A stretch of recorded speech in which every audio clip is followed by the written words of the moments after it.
बिस्मिल्लाहिर्रहमानिर्रहीम। ये तेरी आवारगी, किस्त नंबर 6, सुंबल अम्बरीन। 2 दिन तक वो अपने दिलो दिमाग की जंग से लड़ता रहा। इसे क्या करना चाहिए, अपने पास ही रखना चाहिए या आज़ाद छोड़ देना चाहिए। वो अपनी सोचों में गुम कोठी की पिछली तरफ बने लॉन में टहलता जा रहा था जब जमाल इसे काफ़ी देर तक किसी सोच में डूबा टहलता देख कर न रह सका और उसके पास आ गया। क्या बात है साशे, जो इतनी गहरी सोच में हो कि अपने इर्द गिर्द भी भुला चुके हो? अचानक सर मोड़ते उसकी तरफ देखते ही बेबसी से मुस्कुराया। तुम नहीं समझोगे। वो बस इतना कहता धीरे धीरे कदम चलने लगा, जिसका साथ जमाल ने भी बखूबी दिया। एक बार बताने में क्या है, क्या पता मुझे बताने से तुम्हारी परेशानी कम हो जाए। जमाल ने अभी साथ चलते चलते गौर किया था कि साशे नंगे पैर घास पर चल रहा था और चेहरे से बेहद मुस्तरब और चाल उलझी हुई लग रही थी।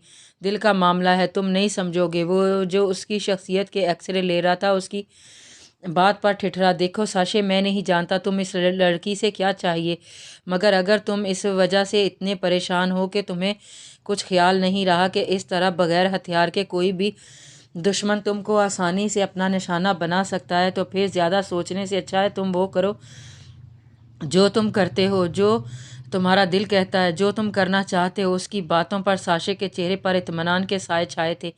मैंने बहुत सोचा, बहुत ज़्यादा सोचा और आखिरकार इस फैसले पर पहुंचा, मैं तुम्हें खो नहीं सकता। तुम्हें चाहते हुए या ना चाहते हुए, दोनों सूरतों में सिर्फ मेरा ही होना है। तो फिर ये बेकार इंतज़ार कैसा? तुम मेरी हो, सिर्फ मेरी।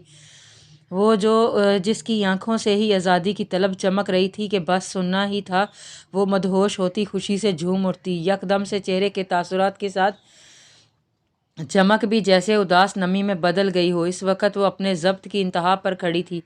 तो तुम एक खुद परस्त इंसान हो। आंखों में बेख्तियार उमड़ने वाले आंसुओं के साथ ज़ब्त से जुड़े होंठ कांपे थे। मुझे नफ़रत हो रही है तुमसे, चले जाओ यहाँ से, वरना मैं अपना होश खो बैठूंगी। वो एकदम रिलैक्स सा होता धीरे धीरे कदम बढ़ाता इसके करीब होने लगा कि वो बेसाख्ता ही पीछे हटती दीवार से जा लगी। तुम मुझे कितनी अजीज़ हो, ये बात कभी तुम जान जाओ तो कसम से खुद पर इतना रश करो कि इस गरूर से कभी ना निकल पाओ। तुम्हें पाने की तलब होती तो कब तुम मेरे इख्तियार से बाहर हो, कभी भी किसी भी वक्त तुम्हें हासिल कर लूँ। मैंने तुम्हारा चेहरा बनाया ज़रूर है, मगर इस चेहरे से नहीं। मुझे इस इंसान से मोहब्बत है जिसका ये चेहरा है। और अब तो तुम मुझे बाखुदा हर अंदाज से बाकमाल लगती हो। वो शौक़ हुआ था, मुझे तुम्हारी नफ़रत से भी मोहब्बत है। वो उसकी बातों पर जैसे खुद में ही सिमट कर रह गई थी। तुम पागल हो चुके हो। ज़ब्त और हया से इससे हल्की सी आवाज़ में सिर्फ यही कहा गया था, जिसकी वजह से मुकाबिल के चेहरे पर एक दिल नवाज मुस्कुराहट आ ठहरी थी। वो इसे वहीं अपनी हालत में मुतज़ब्बिब डरा सहमा छोड़ता वापस मुड़ता बाहर निकल गया और जैसे शहजाद की कब से रुकी हुई सांस बहाल हुई थी।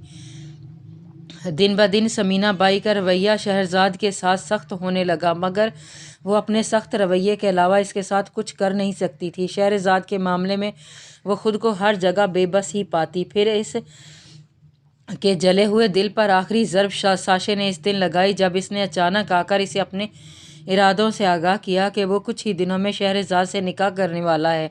इस खबर ने समीना माई के साथ साथ शहरजाद के भी होश उड़ा कर रख दिए थे।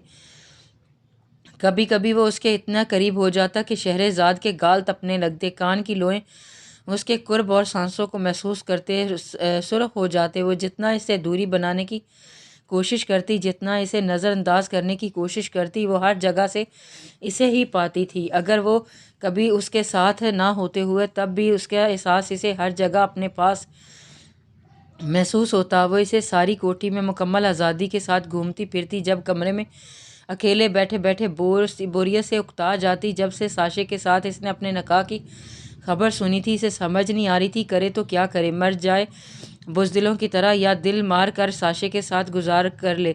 वो दोनों मामलात में ही खुद को बेइंतहा बेबस में मजबूर महसूस कर रही थी। आखिर वो दिन आ ही गया जिसका साशे को तो बेसब्री से इंतज़ार था, और शहरजाद जिसका दिल बस बंद होने को था। वो बस बेबस बुत सी बनी सिर्फ अपना अक्स आईने में देखती जा रही थी कि अचानक इस पेंटिंग के बारे में ख्याल आया जो सारे फसाद की जड़ थी। वो अभी दरवाज़ा खोलती कमरे में दाखिल हुई ही थी कि साशे को पहले से कमरे के एक सायेदार कोने में कुर्सी पर बैठे पाया। इसे देखते ही वो खड़ा होता सीधा इसी की तरफ आ गया।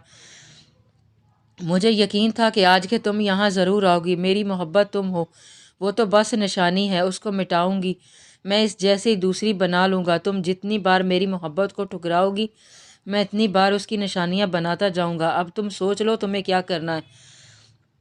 वो एक तलख नज़र पेंटिंग फिर इस पर डालती बिना कुछ कहे वहाँ से निकल गई थी। अब वो अभी काजी को बुलाने जा रहा हूँ।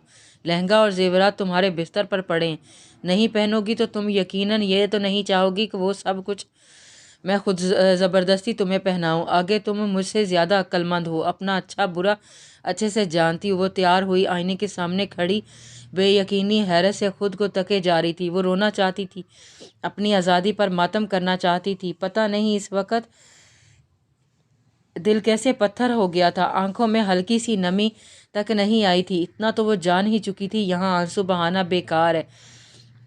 यहाँ वही होगा जो वो चाहता है। एक बार शिद्दत से दिल किया कि अगर मौत हराम ना होती तो कुछ और ना सही वो आज खुदकुशी ज़रूर कर लेती, फिर करके दिखाता कि उसकी मैयत से निकाह।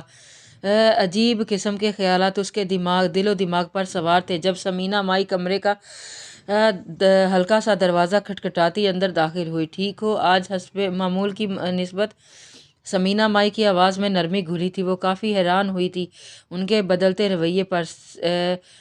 ठीक हूँ, वो ख़ुद को बिल्कुल नॉर्मल रखती हुई बोली। क्या आज़ादी चाहती हो यहाँ से? उसकी ये बात शहरज़ाद के लिए बिल्कुल गैर मुतवक्के थी।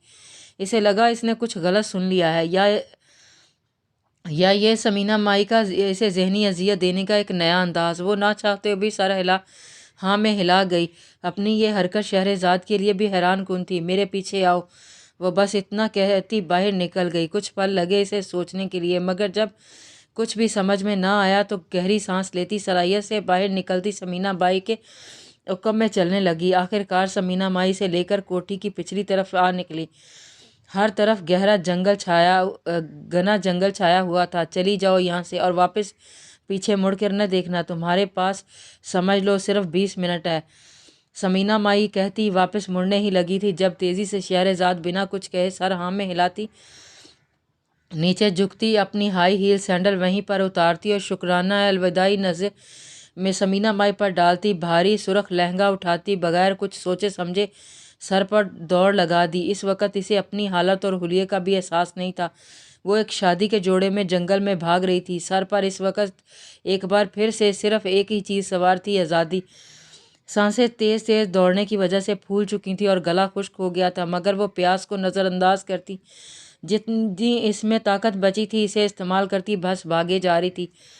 एक जगह थक हार कर सांस बहाल करने के लिए लहंगा छोड़ती एक दरख्त का सहारा लेती रुकी थी। जाओ, भाग जाओ, वो सरगोशी में धीरे खुश्क मगर नरम लहजे में बोला था, और शहरज़ाद को लगा मौत के फरिश्ते ने अचानक उसके जिस्म से रूह बाहर निकाल खींची हो। वक्त मांगा था ना, तो चलो दिया वक्त। इंतज़ार करूँगा तुम्हारा ज़िंदगी की आखिरी सांस तक। लौट आई तो मेरी, ना लौटी फिर भी मेरी ही। उसका ऊपर का सांस ऊपर और नीचे का नीचे था। शहरज़ाद को यकीन नहीं आ रहा था। इसे लगा वो शायद कोई ख्वाब देख रही है। इजाज़त का मिलना था कि इसने धीरे से अपना भारी लहंगा उठाया और सीधी खड़ी होती उसकी आंखों में देखते ही देखते दौड़ लगा दी कि अचानक ही पीछे से आवाज़ आई, यह जेवर उतार कर फेंकती जाओ, इसे भांगने में आसानी होगी। इसे यकीन नहीं आ रहा था कि इस वक्त उसके साथ खड़ा था कि मौत खुद अपने शिकार को कहे, जा तुझे बख्शा, अभी मेरा मूड नहीं है, तुम खौफ के बगैर ज़िंदगी जी सकते हो। मगर यह सुनना ही था कि उसने हाथ दौड़ते हुए तेज़ी से अपने दाएं कान की तरफ बढ़ाते तेज़ी से सोने के झुमके उतारने लगे, एक कान से फिर दूसरे कान तक। हाथ से कांच और सोने की चूड़ियाँ और गले से हीरे जिड़े हार, आखिर में माथा टीका जिसको उतारने की वजह से जूड़े से कुछ लटें बाहर निकलते चेहरे के सामने झूलने लगीं।